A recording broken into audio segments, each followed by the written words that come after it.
Welcome to Glisso English. Real life stories. You've worked for 20 years. You've earned your seat. Then the CEO calls you into the inner circle meeting. You think, finally, they want my expertise. But when you arrive, there's a professional photographer. They seat you front and center. You try to discuss the $10 million budget crisis, but they talk over you. They smile for the camera, then ignore your data. An hour later, your face is on the company's LinkedIn. The caption, "Leading the Way in Diversity." Your face is the hero of the post, but your voice is nowhere to be found. Today, we follow Arthur in a story called The Diversity Token. We're exploring the real-life sting of tokenism, being a symbol instead of a professional. We will walk through 10 chapters of Arthur's journey and master the advanced English you need to navigate these corporate traps. Chapter 1, The Veteran's Summons. Arthur adjusted his silk tie in the elevator's reflection. At 55, he carried himself with gravitas, a weight earned from 25 years of navigating market volatility. His hair was a distinguished salt and pepper, and his suit was tailored with the precision of a man who understood the details saved companies from ruin. When the notification hit his inbox at 8 a.m., his heart had given a rare, youthful thud. It was an invite to the Strategic Vision board meeting. Finally, he thought. For years, Arthur had been the engine room of the firm, reliable, brilliant, but behind the scenes. Now, with the company facing a massive oversight in their quarterly projections, they were calling for the veteran. "They finally need a steady hand," Arthur muttered, stepping onto the top floor. The air here was different, scented with expensive espresso and the quiet hum of real power. He walked into the conference room, clutching a leather portfolio containing his shadow report. It was a meticulous breakdown of the firm's current risks. He expected the usual knobs of professional respect. Instead, he was met by Marcus, the head of Young PR, who beamed at him with unsettling intensity. "Arthur, perfect timing," Marcus chirped, ushering him toward the head of the mahogany table. "We need you right here. The lighting is best in this corner." Arthur hesitated. "The lighting? I thought we were discussing the risk mitigation strategy." Of course, Marcus said, dismissively waving a hand. "But first, we need to capture the spirit of the new board." Arthur sat, but as he opened his portfolio, a photographer stepped out from the shadows. The strategy meeting hadn't even started, yet the focus was already entirely on his image. The boardroom was filled with the rhythmic click of a camera shutter. Arthur sat stiffly at the head of the table, his leather portfolio still closed in front of him. Marcus, the PR head, hovered nearby, adjusting the angle of Arthur's laptop to ensure the company logo was visible. "Just look natural, Arthur," Marcus whispered. "Look like you're leading a revolution." Arthur cleared his throat, feeling a flush of irritation rise beneath his collar. "I'd prefer to look like I'm analyzing the 15% drop in our regional performance," Arthur replied dryly. The CEO, a man 10 years younger than Arthur, named Sterling, finally entered the room. He didn't offer a handshake or ask for the morning's data. Instead, he checked his reflection in the window. "Great shot. Let's get one more with the whole group," Sterling commanded, gesturing for the other board members to crowd around Arthur. Arthur felt like the centerpiece of a carefully curated display, the senior diversity element they had been missing. The photographer moved aggressively, directed by Marcus to capture the perfect blend of experience and modern energy. "Can we get to the agenda?" Arthur asked, his voice steady but low. The CEO laughed, a hollow corporate sound that didn't reach his eyes. "The image is the agenda today, Arthur. We're launching the New Face of Leadership campaign." Arthur realized with a sinking feeling that the chairs were arranged not for conversation, but for the camera's perspective. When the lights finally dimmed and the photographer left, Arthur reached for the tab on his report. Before he could speak, Sterling stood up and checked his watch. "Great work, team. I have a lunch meeting. Send me the highlights of that report, Arthur. Keep it brief." The room emptied as quickly as it had filled, leaving Arthur alone in the silence. He looked down at his report, the detailed numbers and warnings untouched and unread. The Vision 2030 meeting had lasted 40 minutes, but not a single strategic word had been spoken. The following Monday, the second Vision meeting was called to order. Arthur arrived early, determined to reclaim his role as a senior strategist. He had condensed his 40-page report into 5 essential high-impact slides. As the board members filtered in, the air felt thick with a strange, forced optimism. Sterling, the CEO, sat at the far end of the table, scrolling through his tablet with a distracted smile. "Arthur," Sterling said without looking up, "we loved the photos from last week. The engagement on the internal portal is record-breaking." "I'm glad the employees liked the aesthetic," Arthur replied, his voice firm. "However, the budget deficit is a reality that no photo can fix." He stood up and walked toward the screen, ready to connect his laptop. "Actually, Arthur," Marcus interrupted, sliding a printed agenda across the mahogany surface. The agenda was filled with culture workshops and brand identity syncs, but Arthur's financial audit was nowhere to be found. "I was told this meeting was for risk mitigation," Arthur said, refusing to sit down. A junior executive at the table leaned back and offered a polite, empty smile. "We feel that the energy of the room should stay positive while we roll out the new campaign," she suggested. Arthur felt a cold prickle of realization. He wasn't being invited to participate, he was being invited to preside. He tried to speak over the chatter, explaining the risk of the current offshore investments. Every time he reached a crucial point, Sterling would nod and say, "Interesting perspective," before immediately changing the subject. It was performative listening, the art of acknowledging a voice without actually hearing the words. By the time the meeting ended, Arthur had not even opened his first slide. The others stood up, chatting about the upcoming corporate gala and the global reach of their new look. Arthur remained in his seat, his hand resting on the silent microphone at the center of the table. He realized that in this room, his decades of experience were being treated like background music. They wanted his presence to validate their decisions, but they didn't want his decisions to interfere with their plans. Arthur arrived at his desk the next morning to find his inbox overflowing with notifications. The company's official LinkedIn page had posted the photo from the Vision meeting. There he was, centered and glowing under the professional lights, looking every bit the powerful executive. The caption read, "At the heart of our strategy is a diverse perspective that spans generations." Arthur stared at the screen, feeling a bitter irony rise in his throat. He scrolled through the comments. "So inspiring" and "a true leader" were repeated dozens of times. Thousands of people were celebrating a leadership that in reality had been silenced the moment the camera was turned off. Arthur looked at the physical copy of his strategy deck, still sitting on his desk, its edges crisp and untouched. To the outside world, Arthur was the face of the company's future. Inside these walls, he was a ghost. He decided to walk down to the break room to clear his head and grab a coffee.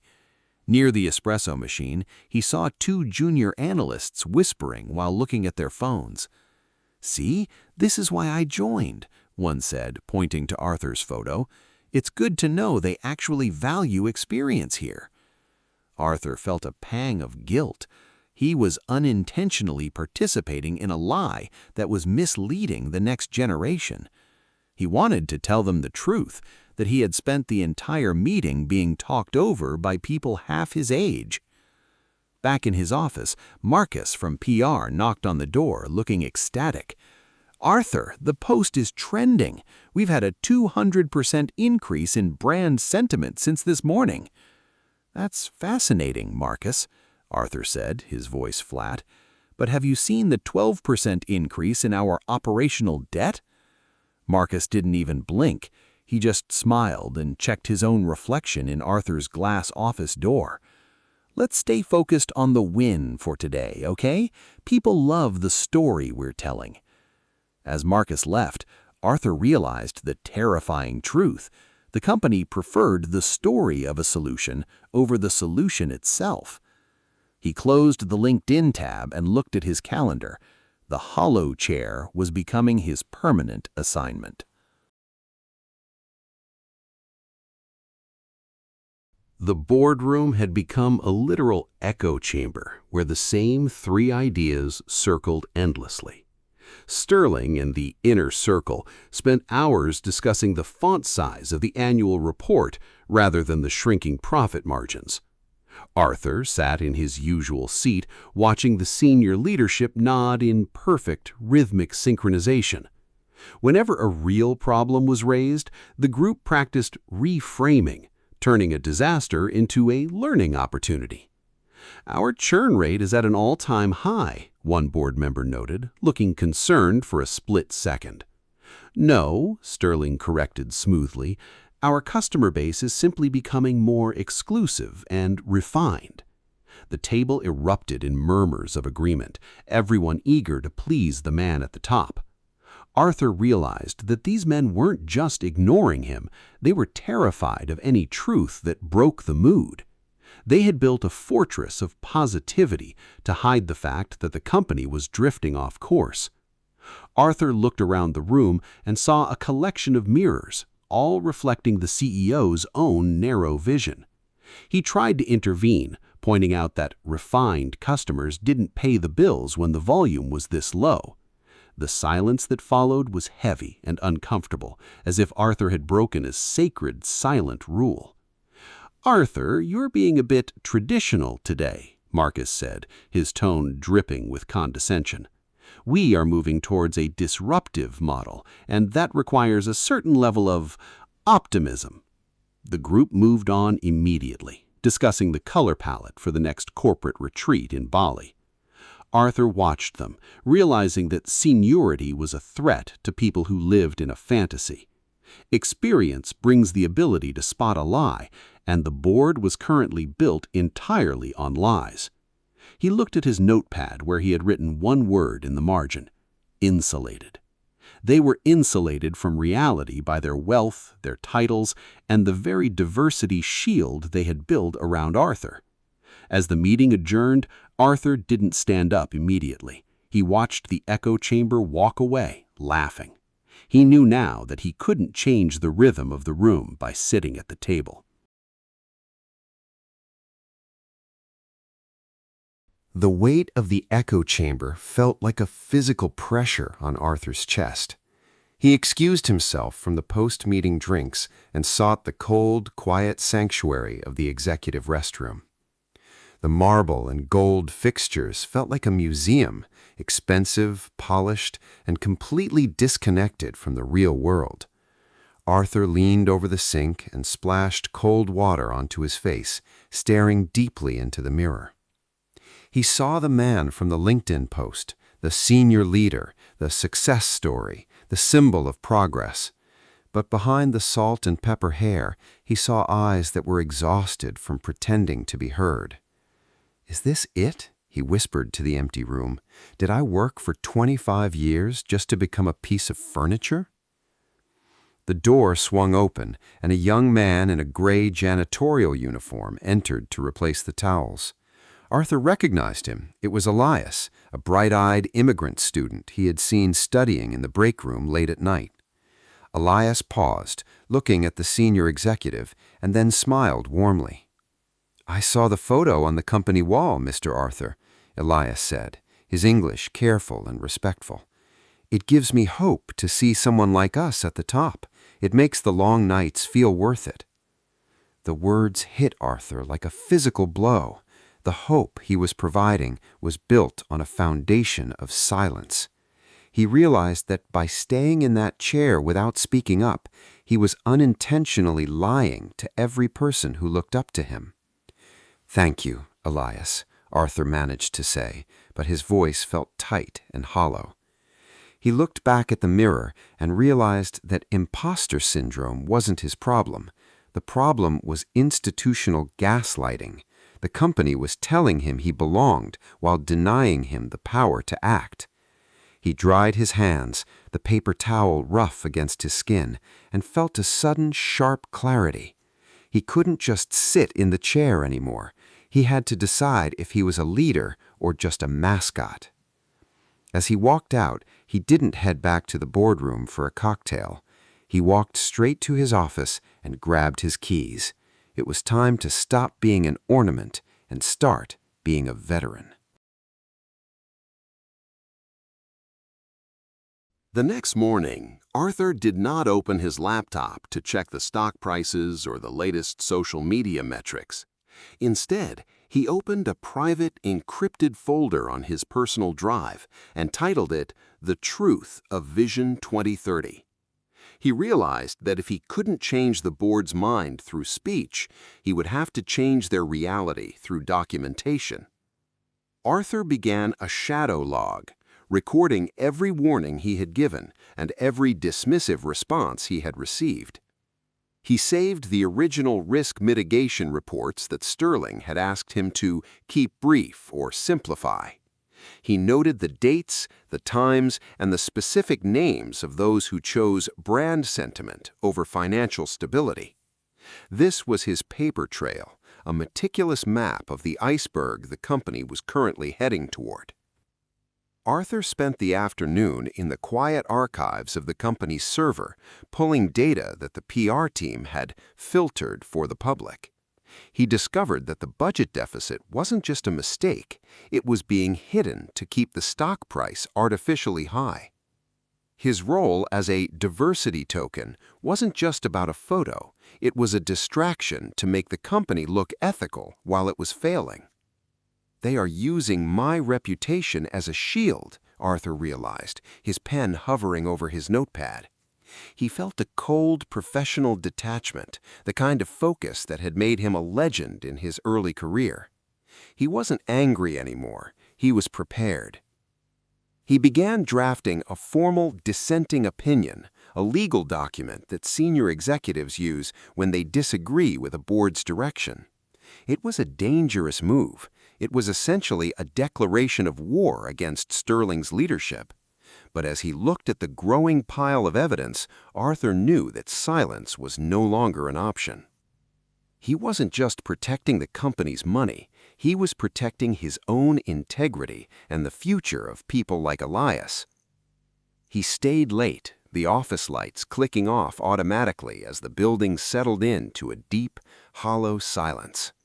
Arthur wasn't a piece of furniture anymore. He was a whistleblower in the making. The iceberg Arthur had predicted struck at 9 a.m. on a Tuesday. A major financial news outlet broke the story.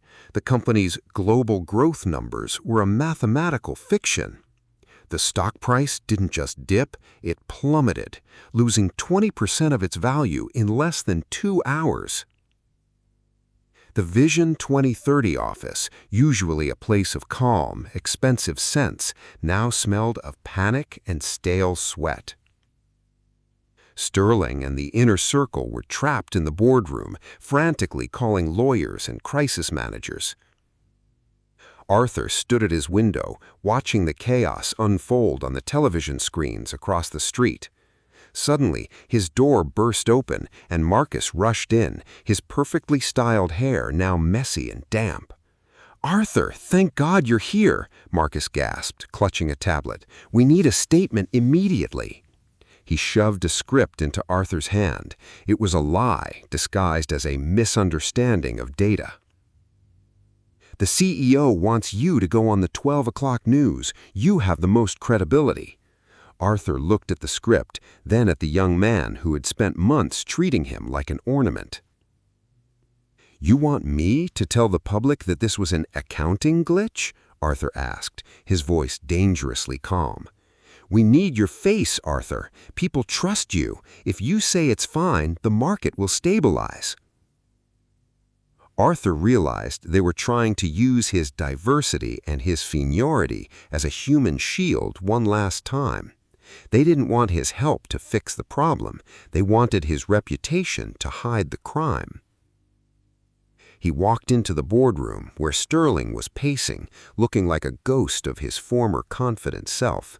"Arthur, you're on in 30 minutes," Sterling barked, not even looking up from his phone. Arthur didn't pick up the microphone. Instead, he laid his shadow report on the center of the table.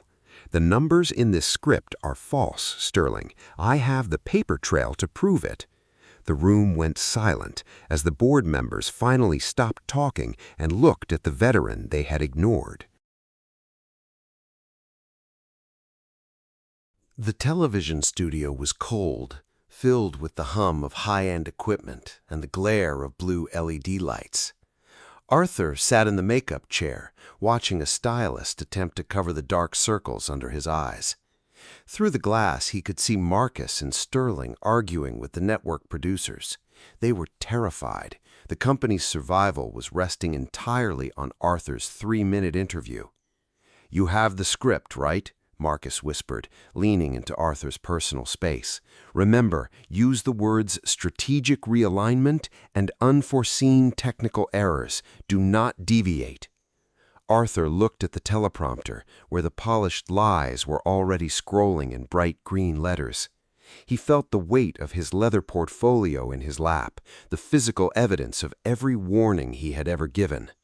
10 seconds, the floor manager shouted, pointing a finger at Arthur as the on-air light turned red. The news anchor turned to the camera with a sharp professional smile. "Joining us now is Arthur Vance, Senior Executive at Vision 2030, to explain today's shocking market collapse." Arthur looked directly into the lens, knowing that thousands of employees and Elias were watching. "Mr. Vance," the anchor began, "was this crash really just a technical glitch, as your CEO suggests?" Arthur paused. A long, deafening silence stretched across the national airwaves. He reached down, pulled his own shadow report from his bag, and placed it on the desk for the world to see. "No," Arthur said, his voice resonant and steady. "It was not a glitch. It was a choice." In the control booth, he could see Sterling's face turn a violent shade of purple.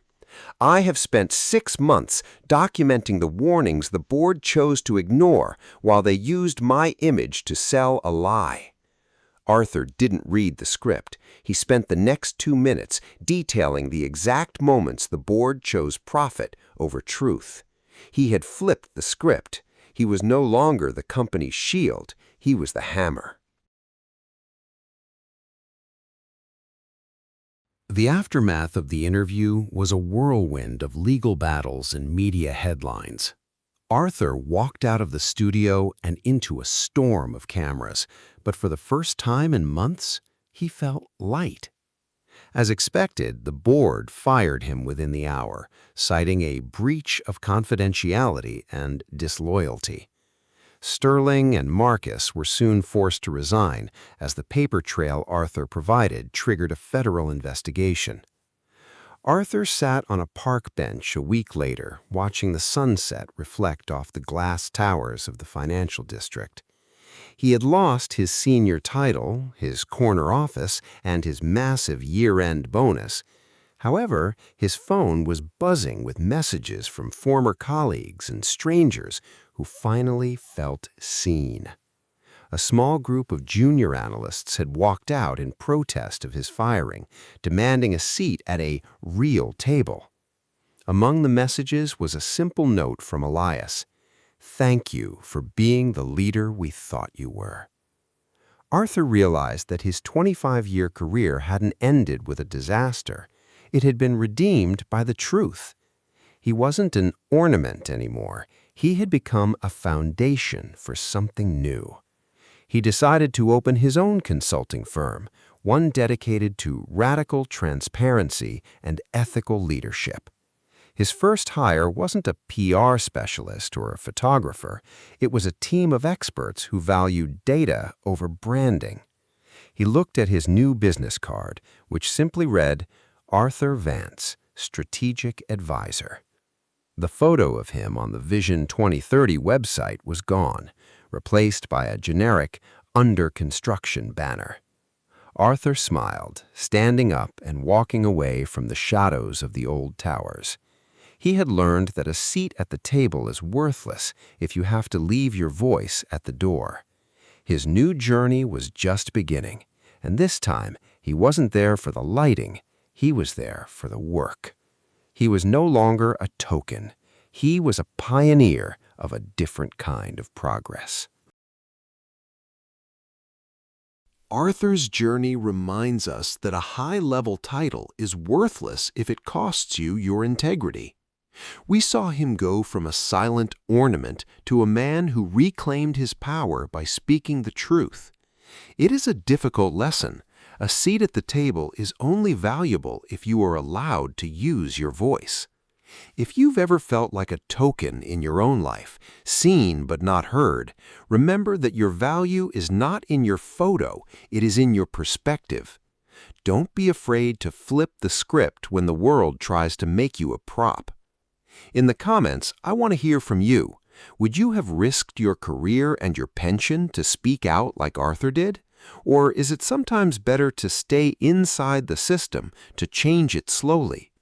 If this story helped you see a real-life problem more clearly, or if it helped you master a few new English phrases, please hit the like button. Don't forget to see the full list of vocabulary used in this story down below in the description box. Every like and subscribe helps this channel grow so we can keep exploring these stories together. Thank you for watching, for learning, and for choosing to be more than just a face in the crowd. I'll see you in the next story. Goodbye.